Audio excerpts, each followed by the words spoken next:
నిశ్చయముగా అతడు మన రోగములు భరించును, మన వ్యసనములు వహించుకొనును. యేసు ప్రభువారు మానవ అవతారిగా 2024 సంవత్సరాల క్రితము కన్నికైన మరియ గర్భాన మానవుడి యొక్క దోషాల నిమిత్తము,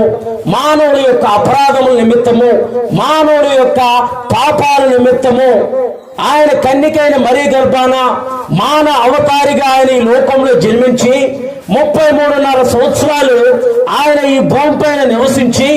అనేక అద్భుత కార్యాలు, చనిపోయిన వారిని లేపారు, పుట్టినది మొదలుకొని గుడ్డివారికి చూపునిచ్చారు, సమాధిలో పెట్టబడిన వారు లేపబడ్డారు, పాడ మీద మోసుకెళ్తున్న వారు ఆయన ముట్టగానే లేపబడ్డారు, దురాత్మల చేత, పీడితమైన ఆత్మల చేత, వ్యసనాల చేత బంధింపబడిపోయిన వారు, సమాధిలో ఉండి గాయపరుచుకున్న వారు సైతము ఆయన ముట్టగానే వారికి విడుదల కలిగింది.